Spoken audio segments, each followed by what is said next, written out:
Tagad būs tikai mans personiskais viedoklis bez atsaucēm, joprojām par trauksmes traucējumiem, ja neinteresē, šķir tālāk.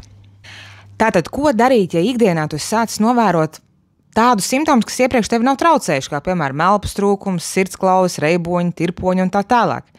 Protams, pirmais mēs dodamies pie ģimenes ārsta. Ģimenes ārsts zinās, ko ar jums darīt secīgā kārtībā, un ja tiešām atklāsies somatoforma veģetīvā disfunkcija, tad jums būs grāmatiņā ieraksts. Bet esmu novērojusi, ka tālāk arī manā pieredzē rodas haoss. Jo tad īsti mēs tā kā ieklausāmies ģimenes ārstā, tad dažreiz ģimenes ārsts kaut ko ir par maz pateicis, un tad mēs sākam to lielo izpēti. Un tad mēs skraidam pie dziedniekiem, šamaņiem, zilniekiem un tā tālāk.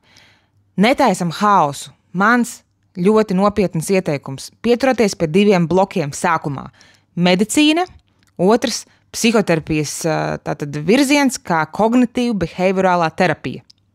Par šiem 2 punktiem es plašāk runāšu savā YouTube kanālā, kā arī drīz iznāks mana online lekcija, bet tātad medicīna vairāk sapratīs, kādēļ jums tas ir, no medicīniskās puses veiks dziļāku izpēti un palīdzēs no saviem resursiem. Un kognitīva-behaviorālā terapija, ja iedziļinās, kas tas ir, arī ir ideāls rīks pret dažādām ģeneralizētām trauksmēm, kā piemēram arī agrofobija, sociālā fobija, jebkas, kas jums rada baigo pēkšņo diskomfortu. Un tad, kad ir pamatne zem kājām, tālāk jūs varat improvizēt un savu labsajūtu meklēt ļoti daudzās alternatīvās lietās. Bet sākumā uzbūvēt pamatu, jo tas jums palīdzēs izprast, kas vispār ar jums ir noticis. Nevis tikai leģenda par to, kas ar jums ir noticis.